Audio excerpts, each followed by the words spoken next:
A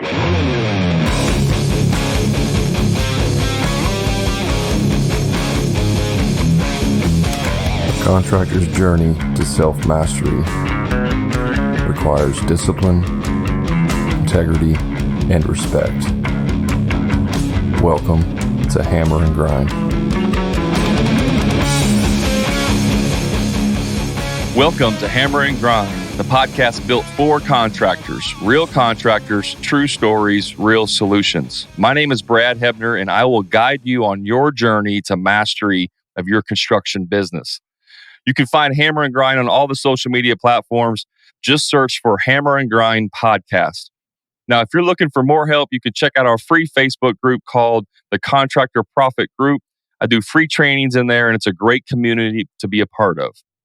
Now, if you're serious about making more money, saving more time, and creating a business that supports your lifestyle, check out my paid coaching group called the Profit Club.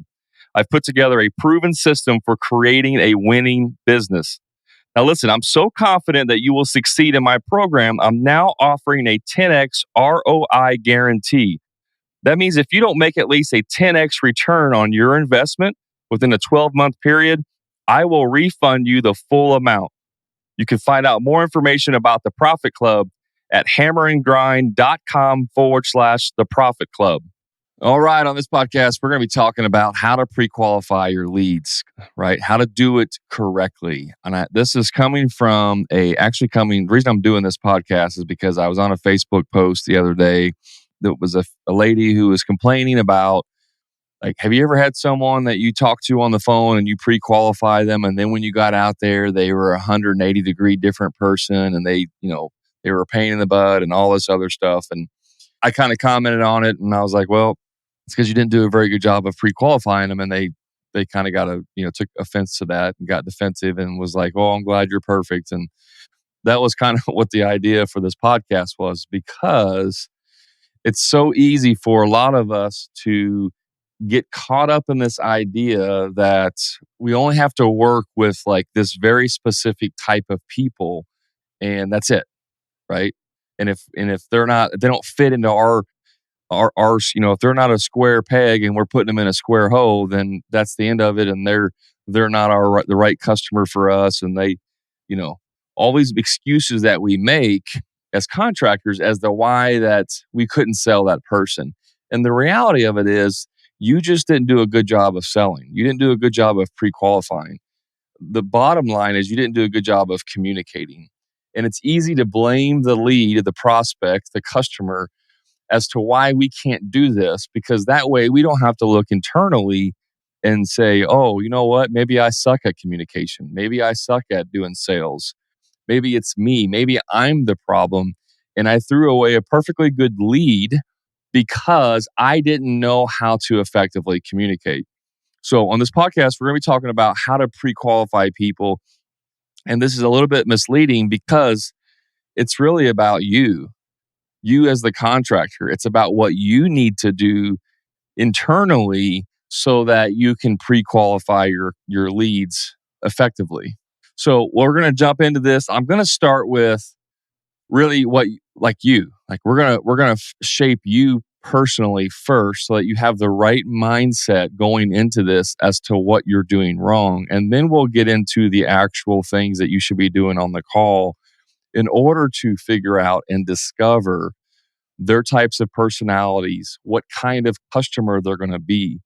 I gave you the 8 questions on the last podcast. And listen, if you haven't listened to that podcast yet, the 8 most powerful questions, stop this one right now and go listen to that podcast first. The 8 powerful questions that we use to pre-qualify people. Those are the questions you're going to ask to pre-qualify them on the job and the scope.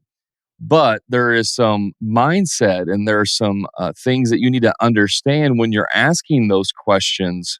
Because if you just ask those 8 questions and you get factual information, it's not really going to give you the full picture of what you need to be able to pre-qualify this person. And that's what the purpose of this podcast is the extension of the 8 questions. Okay.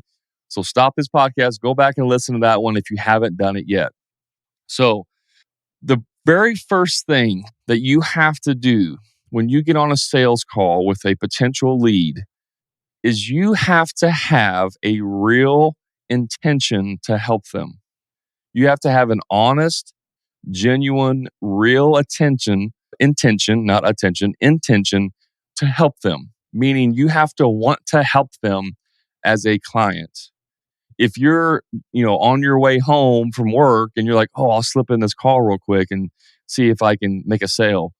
If that's your intention before you get on the call, you already lost. Now, you may get the sale, but you've already lost in the sense that you're not doing it correctly. Okay. This is why I say you can't do sales calls driving on the road, on the job site, or anywhere else. You need to have a dedicated spot to do your sales call because it's so important that you are focused on them 100%. And guys, if you don't like talking to people, one, you're in the wrong business. And two, get people to do it for you if you just hate it. Okay. I'm a firm believer that if you're a small company, like under 5 employees, you as the owner should be doing all the sales. Now, if you're doing sub work, like if you're a general contractor and you sub out roofs and you don't have any employees, that's a different scenario. But if you're a remodeling contractor, a landscaping contractor, a general contractor who does projects with employees, then you should be doing all of the sales as the owner. If you're not good at it, you have 2 options. 1, get training, which is what you should be doing, or 2, hire someone to do it for you. But if you hire someone to do it for you, you still have to know whether or not they're doing a good job. So guess what? You still need the training regardless. So you need to understand how to do sales before you can hire someone and teach them how to do sales. This idea that you're going to hire a seasoned salesman who's going to come in and do all the sales for your company and you don't have to know how to do sales is ridiculous. It's a fallacy. It doesn't exist because they're going to do sales the way that they think that needs to be done. And if it's not representing your company over the long term, it's going to actually do damage to your company. Okay. So you have to know how to do sales before you even hire a salesman to make sure they're doing it right. So you have to have real intention when you're helping people. Okay. If you're not going to genuinely want to help people, then get out of the business. Like seriously, if you just want to rip people off, get out of the business, go do something else. If you want to hide in your basement or house and never leave because you don't like people, you're in the wrong business. Okay. Because construction is not about building things. Okay. You're in the people business. You're making connections with people. You are in the customer service business, whether you like it or not, or whether you want to be in it or not. If all you want to do is swing a hammer and build things, then you need to go work for someone else. Okay. This is not about selling things so you can get rich. If that's what your intention is, then it's going to come across on the phone calls and people are going to read into it. So your intention has to be real, a real intention to help them, to want to help them fix their problem, whatever it is. That's number 1. That's the main thing. Your intention has to be real. Now, the second thing that you need to do is you need to be able to create an affinity with them. What does that mean? An affinity is a real connection, right? So if we have a real intention and I intend to connect with you on a real level, then we can create an affinity for each other, meaning it's 2 people who actually are enjoying having a conversation with each other, okay? So when you create an affinity with them, your sales will go through the roof. Now, women are naturally good at this. So men, if you're listening, you have an uphill battle to climb because unless you're an I personality, which is a typically outgoing, warm personality, if you're a D, S, or C, you're going to struggle with this. That's just the reality of it. It doesn't mean that you can't be good at it. It's just not natural for you. If you're an I personality, this is naturally going to happen for you. It also naturally happens for women. So you've probably seen or experienced your wife, girlfriend, whoever, mom, that you can go to a park and sit on a bench. A woman can sit on a bench next to another woman and they could have a 20-minute conversation, 30-minute conversation. And by the end of it, they're exchanging phone numbers and setting up a a coffee date to talk or whatever. Like they're almost friends by the end of that conversation, right? They have created an affinity for each other. So that's the level at which you should be doing on these calls. Now, if your goal on this call is to make a sale, then you are going down the wrong path. You are creating the wrong intention, right? This is why I've said multiple times, I don't sell anything. All I do is consult with people. So when you change that framework of mind, when you change it from trying to make a sale to trying to genuinely help people by consulting with them and offering them a solution to their problem, your sales will go through the roof. If you couple that with the questions that I gave you, the 8 questions, you will have a very, very solid sales process, okay? A pre-qualification process. Now, this idea that someone is going to be on the phone and be a totally different person, and then when you show up in person or do the work, they're going to do a 180 flip and you just didn't see it coming, is a bunch of bull crap. I mean, it is. It's just a bunch of bull crap because you didn't ask the right questions. And more importantly, you weren't listening.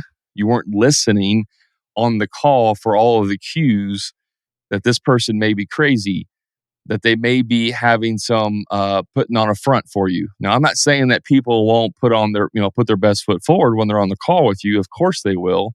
But if you listen and you ask the right questions, these things will come to the front and you will be able to identify this on the call before you even go out to the house. Okay. So here's a couple tips that you can do during the process to identify these personality traits, if you will. Now, if you're not familiar with the DISC profile, the DISC personality profiles, you need to get intimately familiar with it because once you understand people's different DISC profiles, then you understand what's important to them. Then you understand how to communicate with them and you won't have these issues. Okay. Because some people on a sales call, this includes you, the contractor, you're putting your best foot forward. You're being on your best behavior. But then once you start the work, you don't really care about the customer. Like they're in your way. They're bothering you because they come and they want to ask you questions every day and all these things. And you get annoyed and you're like, man, I wish this person would just go to work and leave me alone. That's not the customer's fault. That's your fault. Okay. Because you're not doing a good job of answering their questions, of communicating.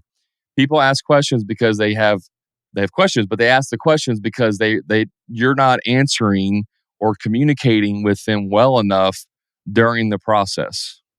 Okay. So different personalities are going to have different reactions. So DISC is DISC, and the 4 types of personality traits are D is dominance, I is influence, S is steadiness, and C is conscientiousness. That's a tough word for a contractor to say. Conscientiousness. Okay. So I'm going to go through real quick kind of what those mean. A dominance personality, is a person who places emphasis on accomplishing results. The bottom line, confidence is important. I am a D personality. So I'm kind of, those are the results I want. The behaviors that D personalities have are they see the big picture. They can be blunt, wink, wink. If you've ever listened to anything I've ever said, they accept challenges, right? And they get to the point. They get straight to the point. Now, if you know anything about me, you know I don't beat around the bush. I get to the point and I'm very blunt. I'm a D personality. It fits. Okay. That does not mean that I'm going to be difficult to deal with. A lot of you will see, oh, this guy's out. He's like straight shooter, straight to the point. He's going to be very difficult to deal with. I don't want to mess with him. The reality of it is D personalities are actually some of the easiest customers to have as long as you address their concerns. I don't want to babysit contractors or if people are doing work for me. If I hire someone, an independent, a subcontractor or whatever, and I've hired them for different things. Like right now, I have a subcontractor that's doing some work on a software that I use to help me get it set up for internal use.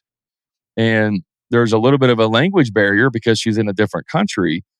But I'm a little frustrated because a lot of the things that we talked about early on, it's not necessarily happening.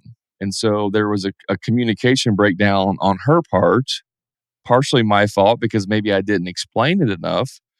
But I don't want to babysit her. I want her to say, here are the outcomes I want, XYZ. Go do it. And then if you need information, come back to me. I'll give it to you. But I really don't even want to talk to you anymore. I don't want to hear from you. Like, just leave me alone. Like, that's my personality. And that's a lot of D personalities. We just want to know that the result's getting done and that we can have confidence in your ability. Okay. Influencers are people who place emphasis on influencing or persuading others.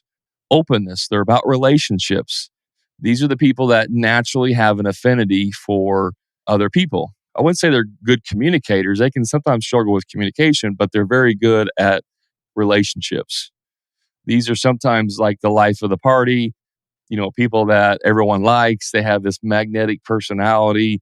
Those are typically I personalities.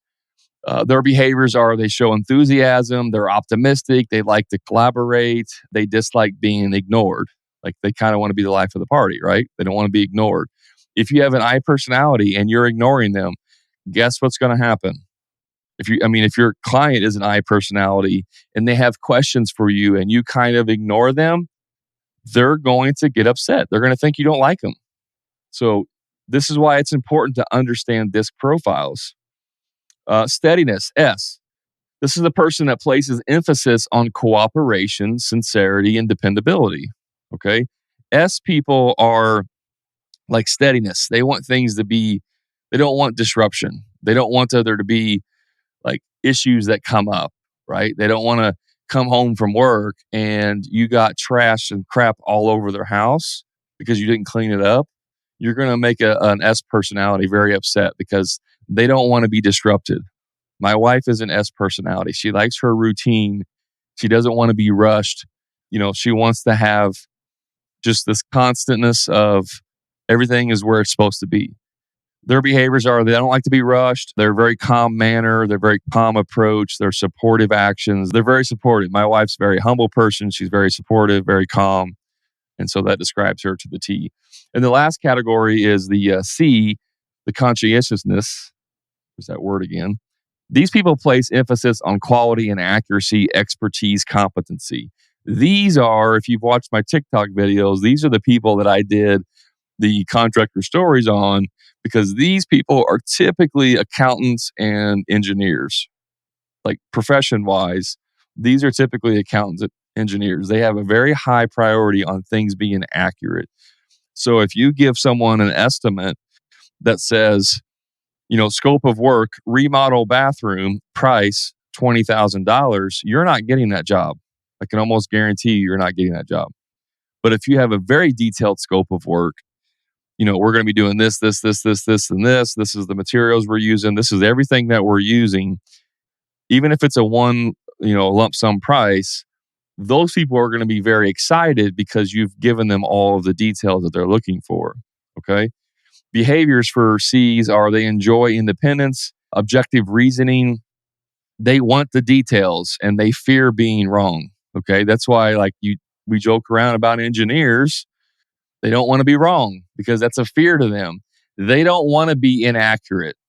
Like, if they give you a dimension and they say, oh yeah, this wall is supposed to be 20 foot long. I measured it. And then you get out there to do the work and you measure it and it's 22 foot long. And you're like, no, Mr. Customer, this is actually 22 foot wrong. They will almost argue with you because they don't want to be wrong. And once they realize they are wrong, like, they'll almost go into a tailspin depression because they hate it. They hate being wrong. Okay. Those are the ones, in my opinion, that are the most difficult to deal with. And usually, to be honest, these are the ones that get the PETA charge applied to their estimate. You know what that is, a pain in the ass charge. Okay. I've worked with I've worked with several of these types of personalities. They do get charged more. They get the PETA charge. However, I've had very good experiences with them because I know that I just have to give them the details. And when they ask me 20 questions about the details, I can't get frustrated with them because of that. Okay. So that's the DISC profile. And it's important to understand these profiles because when you're talking to them on the phone, the clues will start to come out. Okay. If a guy starts asking you on the phone, well, how long does this take? When do you work? Do you work 7:30 to 4, 7:30 to 5? Do you use subcontractors or is it all employees? How long you been in business? Like when they start asking questions like that, it can start to reveal to you what their personality trait is. Okay. If they're very talkative, if you say, how are you hoping we can help? And they go on a 20-minute conversation about their grandkids and how long they've been wanting to do this and, like giving you all the intimate details of their life, that is more than likely an I personality. And now you know that they just want to have a relationship with you. The truth is that like I personalities, people that like to talk are usually the easiest to sell because as long as you make them feel like they're important, they're going to like you. And those will be the easiest to sell. Okay. The hardest to probably sell is going to be a D because they just want the numbers. Like when I call someone, if I was going to have something done, let's say I was going to do landscaping at my house. I don't like doing landscaping. I hate landscaping. So I usually hire that out. Okay. If I call a landscaper, now I know several landscapers. And so I usually just call them like a friend and be like, hey, Dustin, hey man, how much would it cost to like put some mulch in my front yard and add a couple trees? I just want to know an idea. Like I just trying to get an idea to see if it's worth my energy or time or what I want to do. So I don't want to waste my time. I want to get straight to the point. How much is this going to cost me? And if he says, well, you're looking at, $3,000, if that's where I wanted to be, okay, if that's where the price point where I wanted to be, somewhere around there, it could have been 2,000, it could have been 5,000. But if I'm thinking 3 to 4,000 and he tells me it's 25,000, like for me, it's over. I'm done. There's no point in me continuing the conversation because it's out of my price point. So for me, when I'm calling someone, I want to know the price immediately or almost immediately to see if I'm wasting my time. And then if he says, well, yeah, you can do that for like $4,000, I'm like, cool. What do you need to know from me? What can we do to get this going? Like, let's now you can ask me all the questions you want to be able to get this process going. Okay. So just because someone says, well, I just want to get a price on what this is going to cost. And you're like, oh, this guy's a cheap ass. He's just looking for a price. No, that's not the case always. And again, this is why it's important for you as the contractor to understand DISC profiles. Now, here's something that's very important that I want to address to you. DISC profiles are based on their preferred communication style. This is not based on their actual personality. Even though a lot of times it's called personality profiles, it actually means how they prefer to communicate. So you can have someone like me who is a D personality who wants to communicate very bluntly and precise, but still wants to have like real conversations like an I personality may have naturally. I like to have conversations with people and talk and be outgoing. But my way that I prefer to communicate is very direct and blunt. That's why a lot of you probably don't like me. You're like, I can't stand that Brad dude. He's so freaking arrogant and cocky and thinks he knows everything. And, I just can't stand that dude. Well, that's because you don't like the way I communicate. If you actually got to know me, if you and I went out to dinner, you would probably actually like me because I'm a very likable guy. Yes, I'm very blunt. Yes, I'm very direct. I get to the point, but I'm actually very likable and I actually go out of my way to help people whenever they need it, i.e., this entire program that I'm putting together, this podcast, all my TikToks, YouTube, free Facebook group, all of the free stuff that I put out there is because I genuinely want to help contractors get better in their business.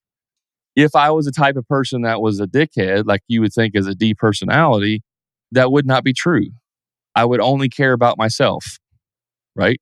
So The disc profile is how they like to communicate. It's not necessarily indicative of their personality.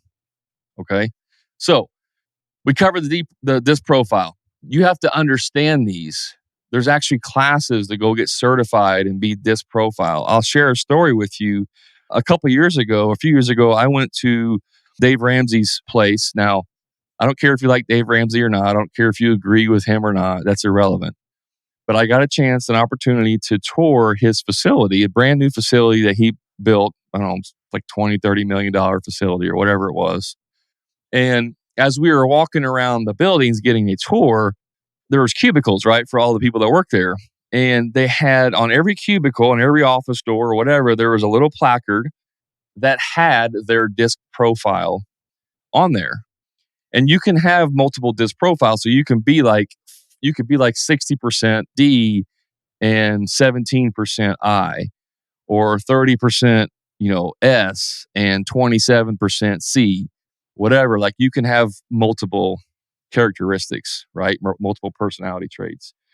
And they would have the disc profile because every new employee was required to take the disc personality test, profile test. And then they would have that on their cubicle or their door. Why would they do that?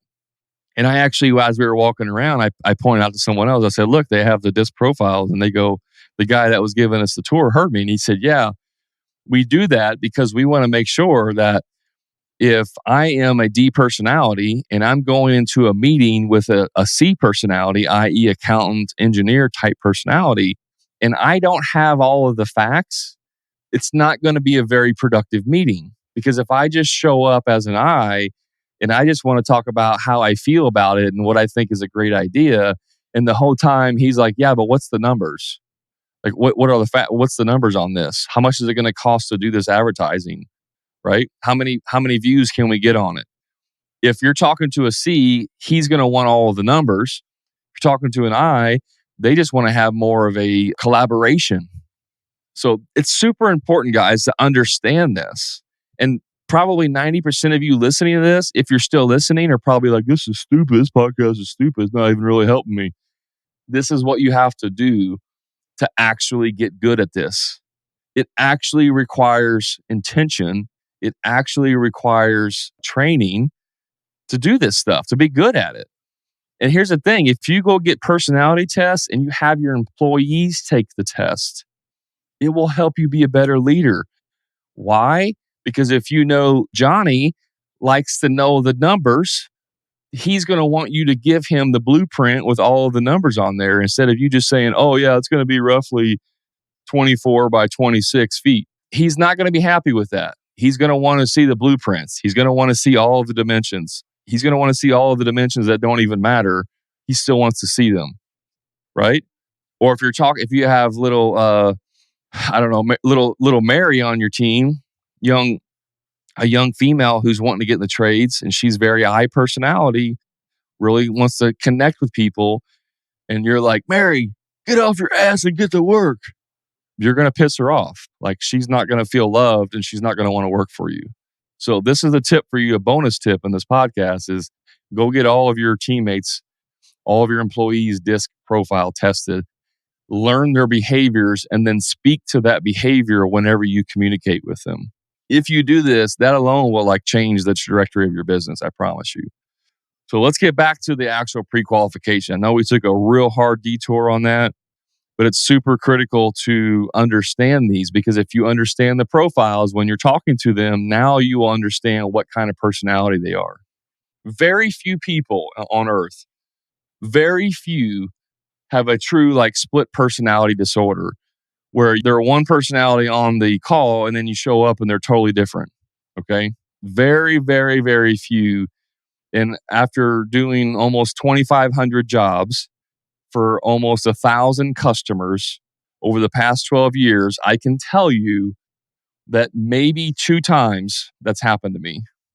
Maybe 2 times. I really don't even remember any specific person where it's like when I showed up, they were totally different. And this was before I even knew disc profiles and all that stuff. Okay. So don't use the excuse oh, people are totally different and they're fake on the phone. And when you show up, they're going to turn into a Karen. No, that's a bunch of BS. You just suck at communicating. You suck at listening. You didn't ask the right questions. You didn't pre-qualify correctly. That's on you. It's not the customer. It's on you. You need to own that stuff. So here's some tips for you when you're talking to people. Don't sell, consult. Okay? Be a consultant. It removes the pressure to close them. If your job is to close them, you're going to try and close them. They're going to feel that energy on the phone, and they're going to be like, this guy is just trying to close me. He's going to lie and say whatever he thinks I want to hear because he wants to sell. If you do that, they will pick up on it. Your people will pick up on the energy that you're putting on the phone.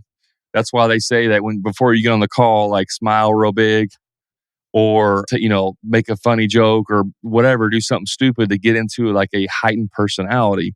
You guys don't know this, but right before I got on this podcast, I'm in here jamming to some house music, dancing, pumping my head, getting excited. Like literally, that's what I was doing beforehand because I wanted to get excited about this podcast. Okay, you got to do the same thing on your phone calls. Don't try to pressure and close them. Now, your job on this call is not to be right. I know. You're like, no, but I am always right. I'm the best contractor on earth. No, that's not your job. Your job is not to be right. Your job is to give them the right information. So if they say something that you know is not true, do not make them wrong. Do not say, Sally, no, that's actually not true. Composite decking doesn't always fade. The cheaper stuff faded, but now the new stuff doesn't. Don't do that. Don't tell your clients they're wrong, even if you know they're wrong. Okay? Because you're going to put them on the defensive, and then the rest of the call is going to suck. Okay? And they're not going to open up to you. So when you go out right off the bat and you try to make them wrong, they're going to close up and they'll have a conversation with you, but you're not going to get all the insight into what you need about their personality and what kind of people they are. Okay?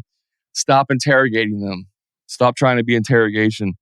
Steve, when you want to get this done? Why do you want to get it done then? Does it matter if it's done then or can you wait? Well, who else wants to do this job with you? Is your wife involved or what's going on there? Like that's an interrogation. Okay. Stop interrogating them. Find out what the motive is. I talked about this in the last podcast. You got to find out what their motive is. If you find out what their motive is, it will actually give you clues into what type of personality they are and how difficult of a customer they're going to be. Right. If you have a conversation about what they do for a living, their profession, that will give you clues into what kind of people they are. I already talked about the disc profiles.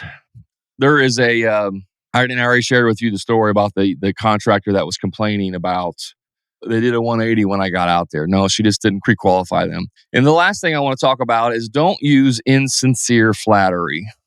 Now, this may be a sales tactic. There may be contracting coaches out there or sales coaches that kind of use this like build rapport, If you go into their house and you see that they like golf, start talking about golf. If you're on the phone and they bring up about, cars or boats and you start talking about boats. Well, if you don't know anything about boats and you start talking about boats and they like, oh, you like boats too? Did you see that new Ranger, boat that came out last year and blah, blah, blah. And you're like, I have no idea what you're talking about. They will know, they will pick up and they will know that you don't know what the hell you're talking about and that you only did that to try and flatter them. Okay. So don't do that. Don't use this fake rapport building trick or tactic where it's like, oh, I got to find something common and then use that to build rapport. Everybody knows about that. Okay. I'm not saying it doesn't work. But if you're doing it for insincere flattery, they will pick up on it and it will make you look like an idiot. Okay. So if you're doing these things when you're on the call, you're not going to be able to hear what they're saying when you pre-qualify them. Like I told you in the very beginning of the podcast, this is about you and what you're doing wrong on the call because it affects them and how they react to you. Okay. If you use insincere flattery on the call, they pick up on it. They're like, okay, this guy's kind of BSing me a little bit. I still like what he does. He still does good work and I like his price and we're probably going to hire him. But now it's on my radar that you're full of crap. And so when you come out to do the job, I'm naturally going to have a defensive way that I talk with you because I know that what you told me on the phone was insincere. And so now I'm naturally going to believe that what you tell me in person is going to be insincere. Even if you are being sincere at that time, I am naturally going to be skeptical of you. This is how you screw yourself with your prospects, your leads, is because you may get the sale, okay? But then when you show up to do the job, or when you show up in person to do an in-person consultation and they seem like it's a totally different person, it's not because they changed who they were on the phone. It's because you didn't do a good job of pre-qualifying them. You weren't listening for the cues. That's so important. That's why we teach that 70% of the phone call should be them talking. 30% of the phone call should be you talking. You can't hear people when you're talking. You can't pick up on the cues when you're talking. Okay?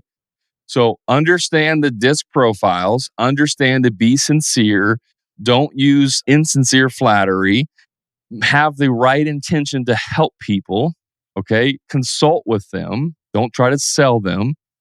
And one thing I didn't talk about yet is everything you do on the call is always about what benefits the client. Okay? Everything you do is about what benefits the client, not what benefits you. All right?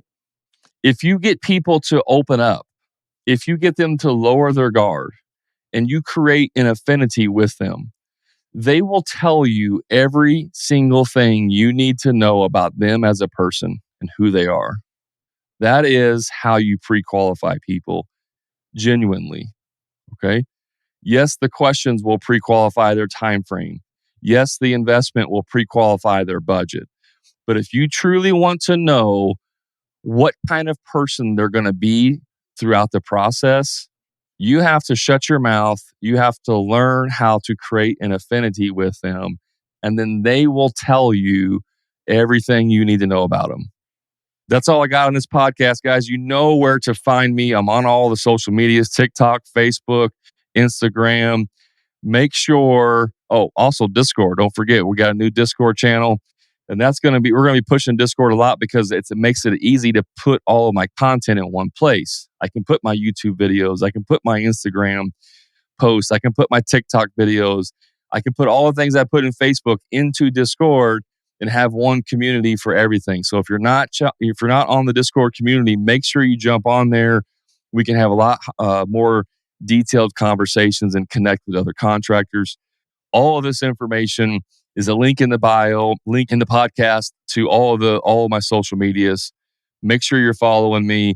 And guys, let me know. Anytime I do a podcast, I want feedback from you. I want to know, do you agree with what I'm saying? I want to know if you agree. I want to know if you apply this in your business and what kind of results that you're getting, or if you're not getting the results. If you think I'm full of crap, I want to know. I'm building an affinity with you right now. I genuinely want to hear from you and get information back. I want feedback from you. So please, I'm begging you, give me some feedback on one of my platforms about this podcast, about everything I do. Give me feedback. I crave feedback. All right? So guys, until next time, you know what to do. Make sure that you are being the best version of you.